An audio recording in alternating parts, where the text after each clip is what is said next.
video kat TikTok 2 hari lepas. Tan Sri ada terangkan apa yang berlaku selepas Tan Sri Muhyiddin bawa 115 kursi tu, lepas tu tak jadi, lepas tu dikacau oleh Datuk Zahid. Tapi masa Tan Sri tengah explain tu diganggu sangat oleh moderator semua, jadi tak sempat tak berapa clear. Saya minta kalau boleh Tan Sri explain balik lagi sekali apa yang terjadi tu, sebab interesting benda tu, sebab ramai orang tak tahu. Wah, ini sulit ni. Ini kisah yang sangat confidential, tapi saya boleh berkongsi dengan syarat saya nak jelaskan. Saya boleh beritahu setakat apa yang saya tahu sendiri, saya tak boleh ambil daripada orang. Setakat to the best of my knowledge, based on what I personally experience. Apa sebenarnya berlaku. Baik. Bila selesai pilihan raya, ya. Bila selesai saja pilihan raya umum, kita tahu jumlah kursi yang dapat masing-masing. Negara kita mengamalkan sistem Westminster. Prinsip first past the post adalah kaedah bagaimana kerajaan dibentuk selesai pilihan raya. Di bawah konsep itu, selesai pilihan raya, Istana Negara minta siapa yang cukup majoriti menyerahkan bukti sebelum pukul 2.30 tengah hari pada, kalau tak silap saya, 20 November, kalau tak silap, sehari selepas pilihan raya. Pada malam itu, pada pagi malam tu result pilihan raya, pagi itu Datuk Mak Hassan pergi rumah Hamzah Zainuddin. Ini saya kata saya akan cerita detail ni. Ya. Datuk Mak Hassan sendiri setuju supaya dibentuk kerajaan yang tidak ada DAP. Ya. Sebab tu kawan-kawan Negeri Sembilan yang ramai menyaing sorak ni. Ahli Parlimen Negeri Sembilan selain pada Ahli Parlimen Johor, antara yang ramai daripada UMNO, sikit sebanyak pada saya adalah kerana ada pengaruh Datuk Mak Hassan. Dan kerana Datuk Mak Hassan pagi itu pergi rumah Hamzah Zainuddin bincang tentang nak bentuk kerajaan. Ringkas ceritanya, 115 SD dapat dikumpul oleh Tan Sri Muhyiddin. Daripadanya termasuk, tak silap saya, 10 daripada yang datang daripada UMNO. Saya cerita penuh lah tuan-tuan ya, supaya senang kita faham di story once and for all. Patut sampai sebelum 2.30. Sebelum 2.30 disampaikan 115, Istana Negara cop mengesahkan terima ada 115 ST. By right, dalam keadaan biasa, Tan Sri Muhyiddin dah boleh mengangkat sumpah sebagai Perdana Menteri. Sebab proven, jelas, semuanya memenuhi peraturan dan deadline. Berlaku kekeliruan dan kesamaran apabila UMNO mempertikaikan yang 10. UMNO mempertikaikan 10 ST yang turut menyokong Tan Sri Muhyiddin untuk menjadi Perdana Menteri. 10 tu tak payah saya sebut siapa, tuan-tuan boleh senaraikan sendiri daripada BN, ya. Jadi waktu itu bila ada keraguan, yang saya tahu, saya tak tahu apa sebab, yang saya tahu itu ditangguhkan sehari. Ditangguhkan sehari. Tak diterima yang 115 tu, kemungkinan pada hemat saya kerana ada keraguan atas yang 10, ya. Dalam UMNO, Barisan Nasional buat meeting. Kalau tak silap saya 21 atau 22 hari bulan. Barisan Nasional buat meeting. Maka timbul perbezaan pendapat. Kenapa yang 10 ni pergi sign, tak ikut jalur parti lah, lebih kurang begitu, ya. Yang 10 ni pula berpendirian, mereka guna hak mereka sebagai ahli parlimen sejajar dengan keputusan PAU. No DAP, no Anwar. Pada mereka ikut keputusan parti, bukan ikut keputusan Presiden parti. Presiden parti tak setuju, tapi ahli parlimen ni kata, jelas parti kata no Anwar, no DAP, so dia tak boleh sokong. So dia berilah sokongan itu kepada Tan Sri Muhyiddin. Lalu dalam pertikaian itu diputuskan, supaya tarik semula 10 dan tak sokong mana-mana. Itu jadi keputusan, ya. tarik 10, jadi yang Tan Sri Muhyiddin juga tak cukup, tinggal 105. Tetapi yang UMNO punya ni, yang 30 ni, tak sokong juga kepada Anwar dan DAP, seperti mana keputusan Perhimpunan Agong. Bila itu berlaku, sewaktu Datuk Zahid pergi menghadap Agong, dia serah satu surat. Dalam surat tu dia tulis semua 30 sokong Anwar. Hitam putih. Kemudian surat itu sampai kepada Datuk Ismail Sabri salinannya sebagai Perdana Menteri interim. Ya. Jadi dipanggil mesyuarat tergempak Dewan Tertinggi Barisan Nasional malam berikutnya.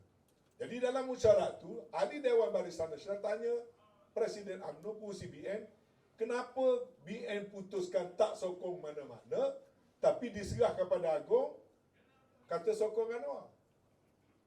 Datuk Zahid mula-mula menafikan. Lalu Datuk Mail keluarkan telefon lipat dia, tunjuk, ini surat you hantar pada Agong. Bersemuka.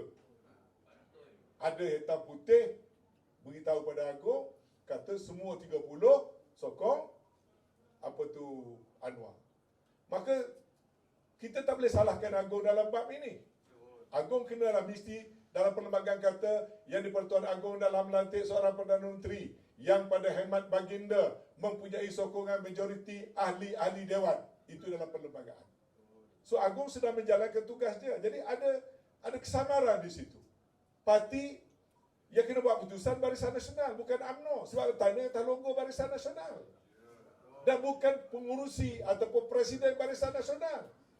Badan tertingginya lah Dewan Tertinggi Barisan Nasional. Dewan Tertinggi Barisan Nasional kata tak payah sokong mana-mana. Tapi Zahid pergi sign surat, kata sokong Anwar. Jadi Agong confused. Lalu Agong buat keputusan nak panggil jumpa seorang-seorang ahli Parlimen BN. Kalau ingat dalam rentetan dia nak panggil seorang-seorang. Bila istana nak panggil seorang-seorang, tak tahu bagaimana berlaku, tiba-tiba 3 orang saja pergi.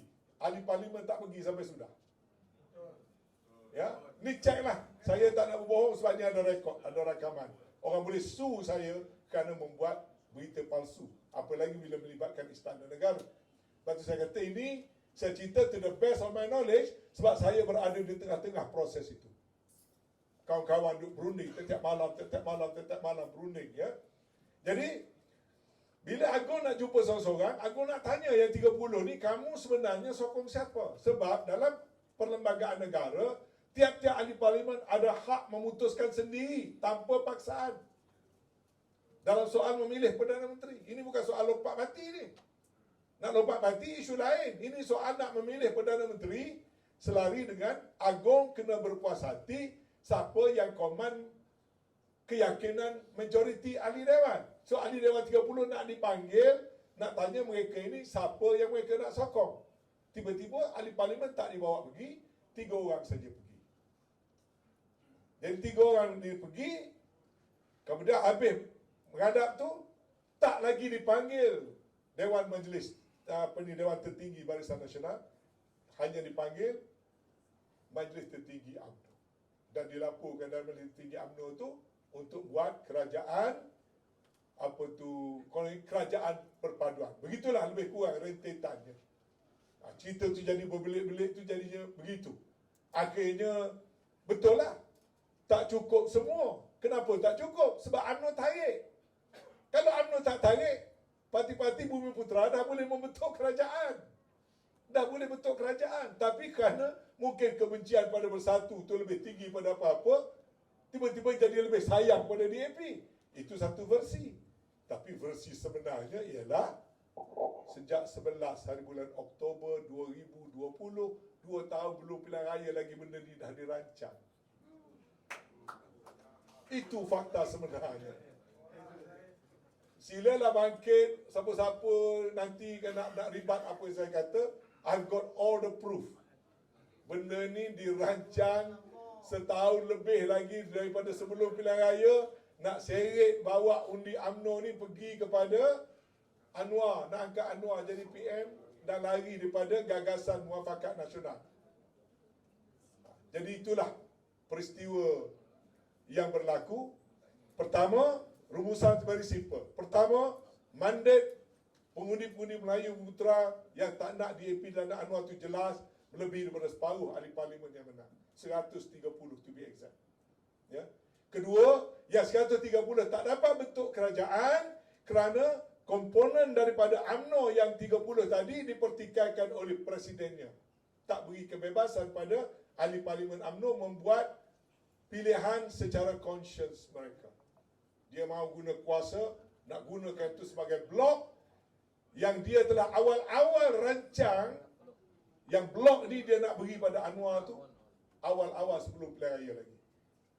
Sebab tu bila kantoi percakapan telefon yang mula-mula dia nafikan, percakapan telefon itulah menjadi bukti bahawasanya Perhimpunan Agung UMNO pun mereka merancang berdua.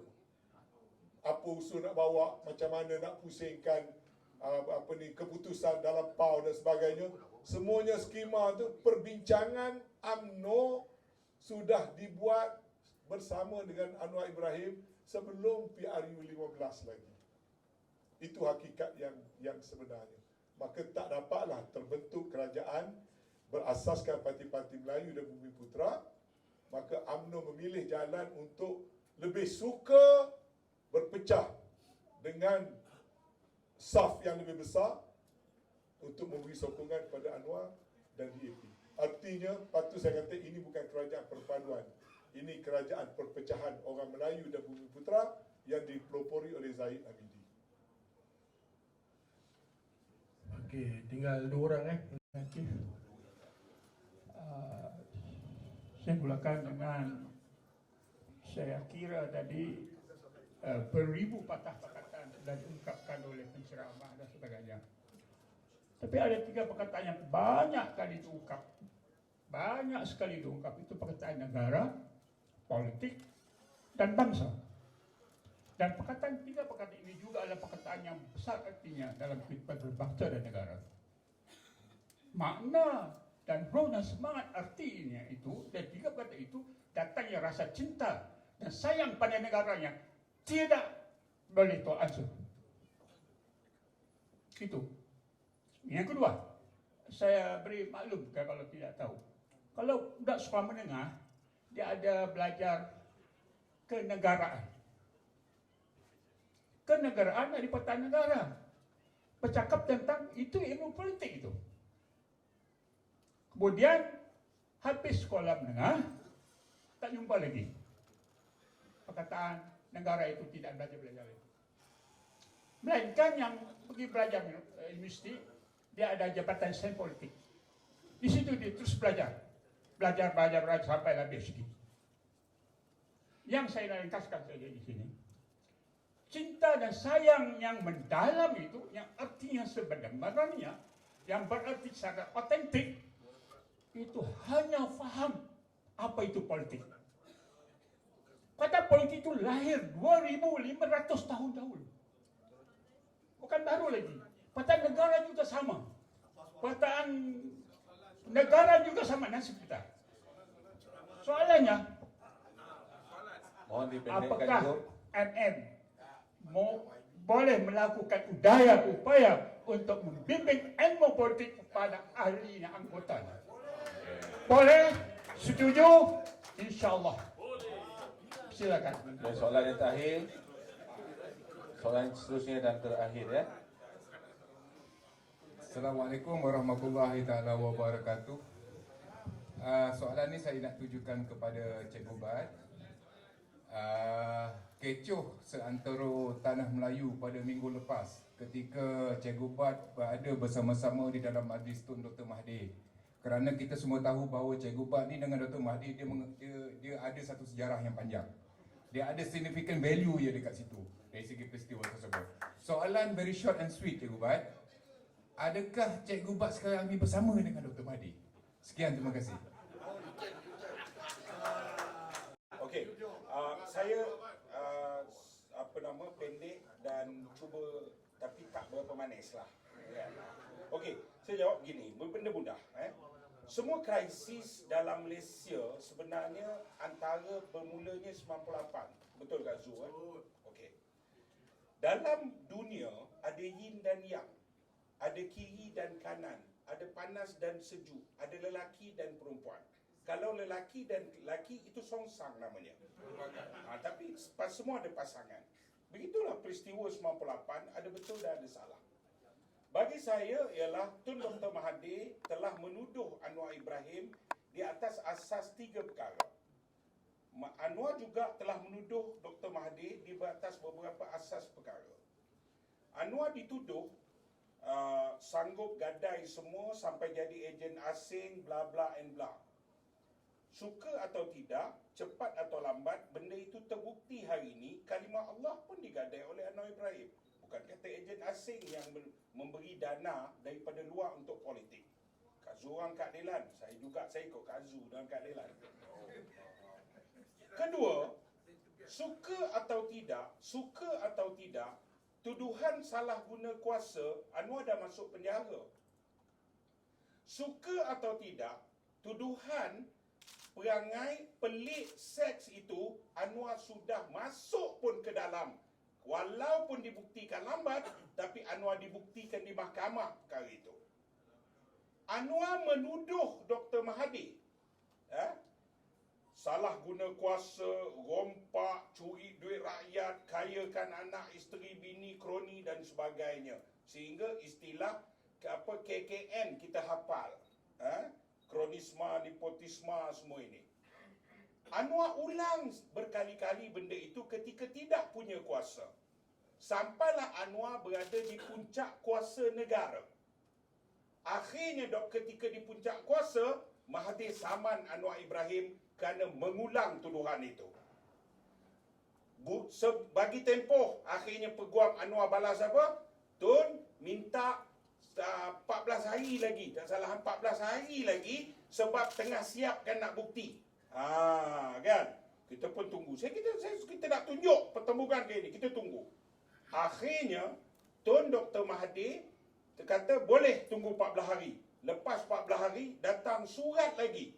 Dia kata pertama peguam Anwar cakap apa? Kita nafikan semua tuduhan. Yang tuduh Anwar tuduh Mahathir. Yang dia nafi tuduhan pasal apa? 1. 2. Dia cakap apa? Kita sedia untuk jawab semua di mahkamah. Saudara, rasuah, rompak, salah guna kuasa ni jenayah.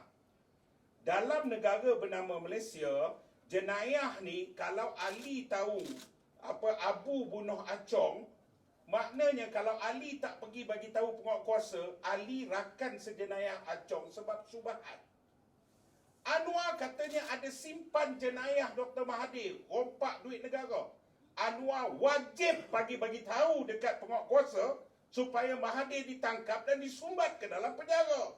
Apabila Anwar nak bawa pula pergi kes sivil, Anwar nak simpan bukti rasuah. Anwar adalah Perdana Menteri pertama bersubahat dalam jenayah dalam Malaysia. Jelas apa yang berlaku ialah pertembungan 98, Mahathir betul dan Anwar salah. Saya tidak kompromi dalam perkara ini dan kita telah melakukan satu kesalahan. Tapi nama menyesal? Tidak. Semua ini adalah tempoh proses kematangan dan itulah yuran yang saya telah bayar pengorbanan selama 20 tahun lebih. Bagi saya, dan kenapa kali ini dengan Tun Mahathir? Ketika itu saya tanya Tun Mahathir nak tanding pilihan raya? Tidak. Tuduhan kita terhadap Tun Dr. Mahathir nak jadikan anak dia Perdana Menteri. Macam mana mati-mati pun anak dia. Tun Mahathir telah tunjuk bukti tinggalkan anak dia dalam parti apabila pejuang cenderung kepada PH. Dia tinggalkan anak dia. Dia tak nak bertanding pilihan raya. Dia tak tubuh parti politik. Dia cakap soal apa? Penyatuan Melayu. Apa alasan saya sebagai anak Melayu untuk tolak seruan bukan individu Mahathir, tapi seruan untuk menyatu padukan Melayu? Kerana itu yang kita bawa sebenarnya.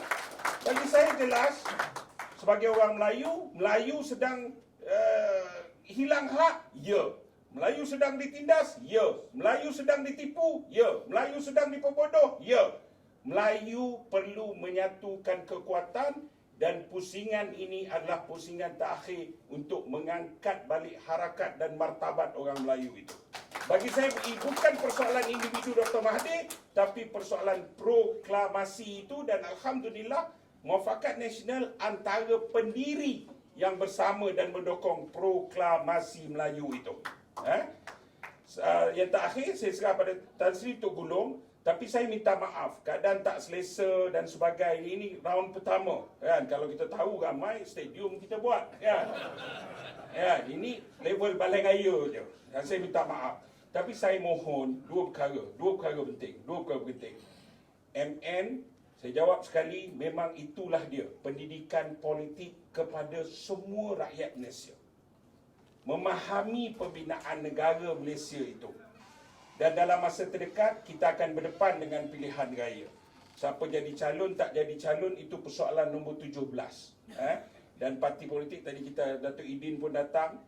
Kita menyatakan MN tak nak campur pun urusan siapa jadi calon apa semua. Tapi siapa jadi calon yang menentang kepada ultra chauvinis, yang menentang ultra kiasu, kita akan dokong dan kita akan pastikan kemenangan mereka.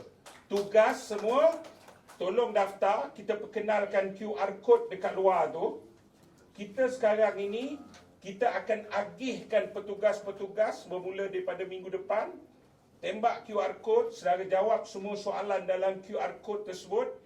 Kita akan panggil, ada sesi latihan, ada sesi ini. Dan insya-Allah saya tak bincang lagi, tapi kita umum, kita akan keluarkan kit kempen Muafakat Nasional untuk menyedarkan rakyat apa maksud pilihan raya negeri ini dan apa sepatutnya rakyat pilih, bukan berdasarkan parti tapi berdasarkan prinsip-prinsip yang didokong oleh MN itu. Jadi saya ucap terima kasih seserah pada Tan Sri untuk gulung semua sebab kan sampai maghrib belakang. Terima kasih. Panjang. Soalan pendek. Cikgu Bat jawab panjang. Saya tolong jawab dia sikit. Sebenarnya tidak tepat. Cikgu Bat sudah bersama Mahathir. Mahathir sudah pun bersama Cikgu Bat.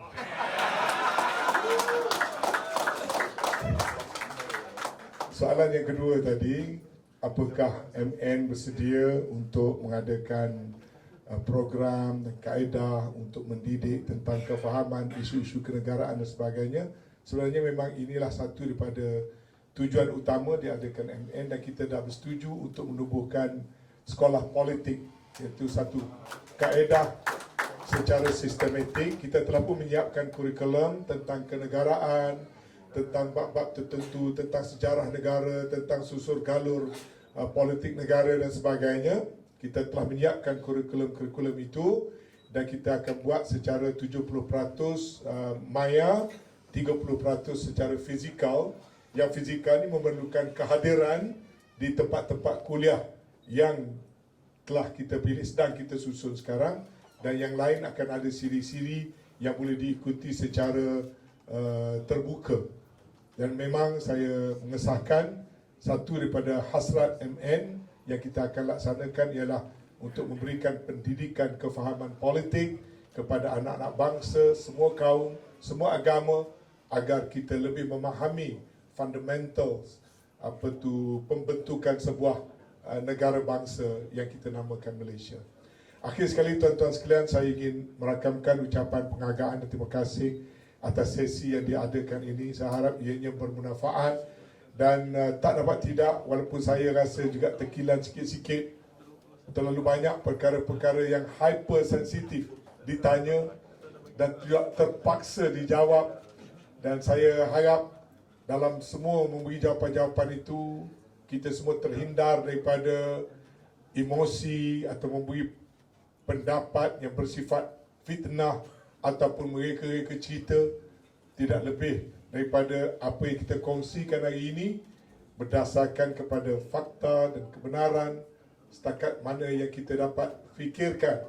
Tapi yang penting sekali, saya harap MN akan terus diberikan sokongan dan terus diberikan dokongan untuk meneruskan peranan kita sebagai NGO politik rentas kepartian dengan mission yang sama, sesiapa saja yang menerima hakikat sanggup untuk berjuang ke arah permuafakatan yang bermula dengan parti-parti pribumi tanpa meninggalkan parti-parti yang lain yang bukan berasaskan kepada Bumi Putra, agar pembinaan bangsa Malaysia yang lebih utuh dan lebih padu dapat sama-sama kita laksanakan. Terima kasih. Assalamualaikum warahmatullahi wabarakatuh.